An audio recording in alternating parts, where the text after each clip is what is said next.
ఇది నేను ఎందుకు మాట్లాడాల్సి వచ్చిందంటే, అంటే జనసేన ఎప్పటికైనా భారతీయ జనతా పార్టీలో విలీనం అవుతుంది అన్నది బయట ఒక రకమైన టాకు. అంటే భవిష్యత్తులో భారతీయ జనతా పార్టీ అలాగని భారతీయ జనతా పార్టీని కూడా ఇక్కడ తప్పుపెట్టే పరిస్థితి కాదు. భారతీయ జనతా పార్టీ ఏమనుకుంటుంది, మొత్తం దేశవ్యాప్తంగా మనం విస్తరించాలనుకుంటుంది. కంపారిటివ్లీ వాళ్ళు ఆ లక్ష్యం పెట్టుకున్నారు. అధికారం చూడని రాష్ట్రాలు, అలాగే లెఫ్ట్ పార్టీస్ బలంగా ఉన్న రాష్ట్రాల్లో అధికారం చేజిక్కించుకోవడం ఒక ఎత్తు అయితే, ఒక కేరళ తప్పించి పశ్చిమ బెంగాల్లో దాదాపు 2వ స్థానానికి చేరుకొని అసలు లెఫ్ట్కి 0 సీట్లు వచ్చే పరిస్థితి చేశారు. వాళ్ళకి కొరకరాని కొయ్యి ఏదైనా ఉందంటే సౌత్ ఇండియా, ఎస్పెషల్లీ కర్ణాటకలో ఒకసారి అధికారం చూశారు, అక్కడ కొంత సస్టైనబిలిటీ నడుస్తుంది. బట్ వేరేస్ కేరళ, తమిళనాడు, ఆంధ్రప్రదేశ్, తెలంగాణ ఇప్పటివరకు భారతీయ జనతా పార్టీ అధికారంకి వచ్చే వాతావరణం లేదు. ప్రస్తుతం ఇప్పుడు బీహార్లో ముఖ్యమంత్రి పదవి తీసుకోవడం ద్వారా అక్కడ అధికారంలోకి రావాలని అనుకుంటున్నారు. వాళ్ళ స్ట్రాటజీస్ వాళ్ళకు ఉండొచ్చు. ఈ కోణంలో కాదు, ఎప్పుడైనా జనసేనగానే ఉంటుందనే బలమైన మెసేజ్ ఏమైనా ఇవ్వదలుచుకున్నారా? ఎందుకంటే ఊపిరి ఉన్నంత వరకు జనసేన పార్టీ జెండా ఎప్పుడు నిలిచే ఉంటుంది, తన ఊపిరి ఉన్నంత వరకు అని అన్నారు ఆయన. అది 100% అండి. పవన్ కళ్యాణ్ గారికి తన పార్టీ, తన బలాబలాలు బాగా తెలుసండి.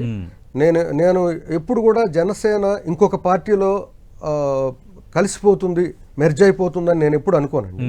ఎందుకంటే పవన్ కళ్యాణ్ గారికి ఆ స్వతంత్ర భావజాలం, తను నిలబెట్టాలనుకున్నది, తను వెళ్ళాలనుకున్న మార్గంలో తనకు కొంత స్వేచ్ఛ అవసరం ఉంటుందనేది ఆయన ఎప్పుడు నమ్ముతారండి.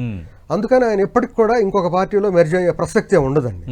కానీ ఆయనకి జాతీయవాద భావం ఉంది, అటు బీజేపీ కూడా జాతీయవాద భావంతో మాట్లాడుతుంది. కాబట్టి ఈ రెండింటికి దగ్గర సంబంధం, అంటే భావజాలపరమైనటువంటి సారూప్యతలు ఉన్నాయి. ఆ సారూప్యతలు ఉండటం వల్ల దగ్గరగా ఉన్నారు, బాగా మిత్రులుగా ఎంతకాలమైనా కలిసిపోతారు. ఇది నా అండర్స్టాండింగ్. కలిసి ఎంత దూరమైనా ప్రయాణం చేస్తారు. కానీ పవన్ కళ్యాణ్ గారు ఒంటరిగా నిలబడ్డా ఆయన ఇంకొక పార్టీలో మెర్జ్ కారని నేను బలంగా నమ్ముతాను.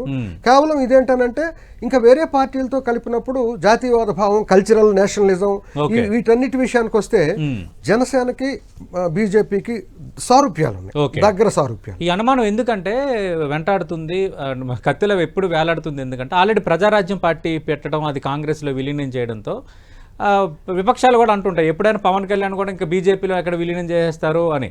అందుకు అవి ఏమీ ఉండవన్న బలమైన మెసేజ్ ఆ వర్డ్ ద్వారా ఆయన ఇవ్వగలరు. నా రీసెర్చ్లో బలంగా వచ్చిన ఒకే పాయింట్ ఏంటంటే, పవన్ కళ్యాణ్ గారు ఒక్క మనిషి మిగిలిన ఇంకొక పార్టీలో అదే పార్టీ అయినా మెర్జ్ చేయటం అనేది జరగదు అనేది ఇట్స్ మై రీసెర్చ్. నిన్న వరస్ట్ కూడా అర్థమైంది, ఆయన ఆ సిగ్నల్ ఇవ్వదలుచుకున్నారు. ఎందుకంటే కార్యకర్తల అనుమానం ఉంది కొంత. ఎంత కష్టమైనా తను నిలబడతాడు, కానీ తను మాత్రం ఇంకొక పార్టీలో మెర్జ్ చేయటం అనేది ఇట్స్ అసలు ఊహ కూడా. నిన్నైతే అనుమానాన్ని పటాపంచలైతే చేశారు, ఊపిరిన్నంత వరకు జనసేన జెండా ఉంటుంది, నిన్న ఊపిరి డెఫినెట్ గా ఉంటారండి. ఇది చాలా బలమైన సిగ్నల్. కాబట్టి కలిసి వెళ్ళటానికి ఎప్పుడు కూడా సారూప్యత ఉన్నటువంటి భావజాలంగా సారూప్యత ఉన్న పార్టీలతో కలిసి వెళ్లే ఉద్దేశం ఉందండి.